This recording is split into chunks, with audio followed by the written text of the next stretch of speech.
بسم الله الرحمن الرحيم، والصلاة والسلام على صفوة الخلق وحبيب الحق رسول الله محمد صلى الله عليه وسلم، وبعد. الأندلس الصغيرة طنجة بتاريخ فاتح يوليوز سنة 2026 للميلاد. عنوان محاضرتي لهذه الظهيرة: قانون حمل السلاح موجه لقتل الشعب المغربي. السلاح سينتشر في المغرب بطرق غير قانونية.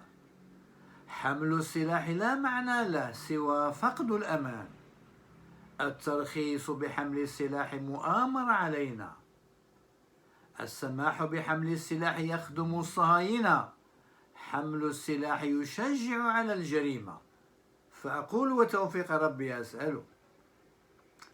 أبدأ بلفت النظر إلى الظلم الواقع على الغزاويين والروهينجيا والتركستانيين وأهل الفاشر وغيرهم. ألفت النظر إلى القتل اليومي في غزة رغم ما أسموه كذبا اتفاق وقف إطلاق النار. الخبث في التعاطي مع الشعوب سواء من الحكام العرب أو الصهاينة جرأ الجبناء علينا، جرأ الجبناء على الشجعان، وكأن واقعنا أصبح فيلم كرتون. ولا حول ولا قوة إلا بالله. طيب. القانون الحامل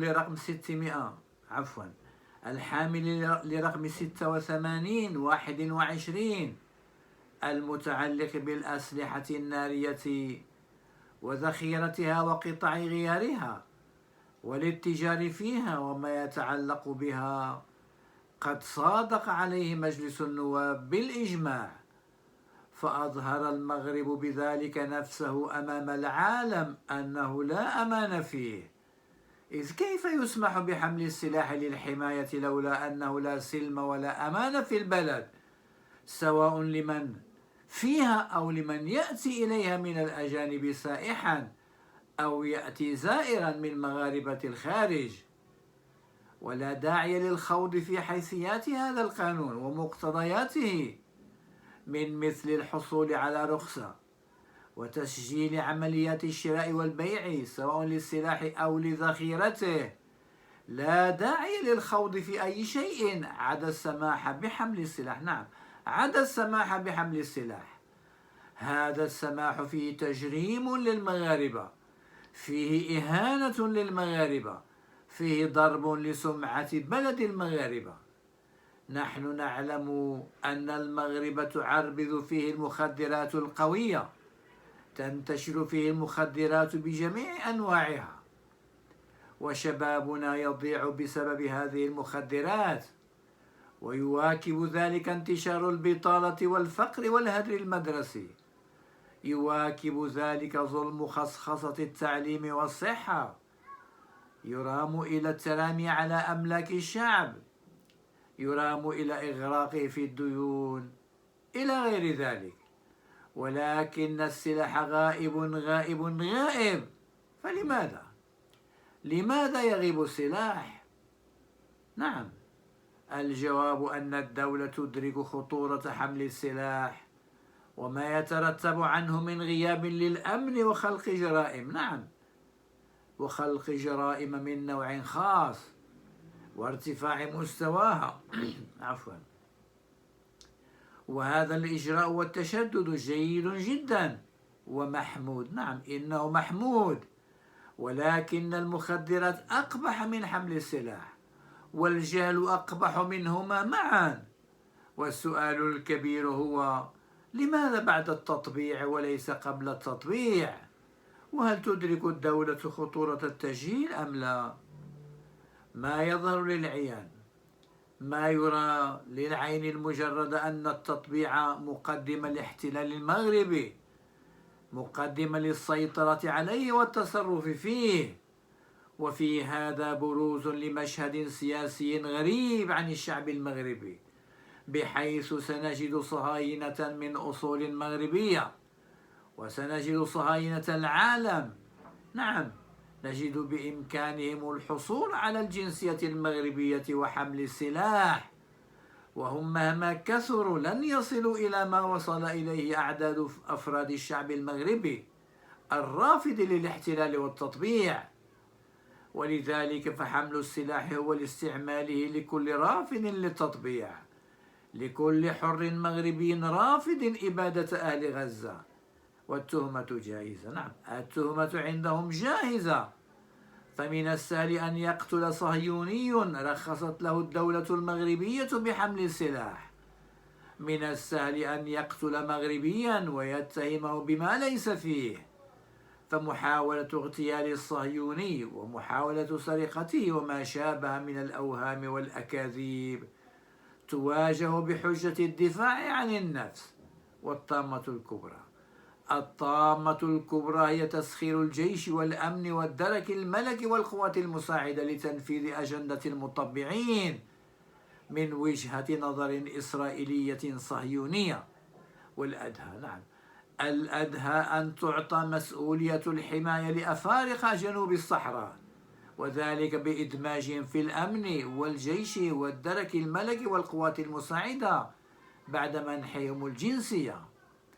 فحمل السلاح من أجل الحماية الشخصية مبرر واهن. نعم هذا المبرر واهن يظهر عليه التآمر على شعبنا العزيز. هذا هو الذي برر صدور قانون حمل السلاح.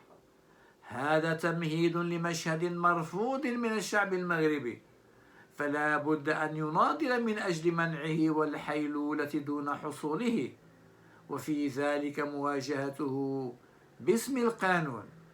فمن غير المستبعد أن يتم اغتيال الرافضين أولا واتهامهم بما علمتم، ثم ينتهي الأمر بمغاربة في دولة ثالثة تابعة للصهاينة، ننتهي إلى فلسطين ثانية أو غزة ثانية أو مغاربة الداخل لم يرسم لهم بعد خط أخضر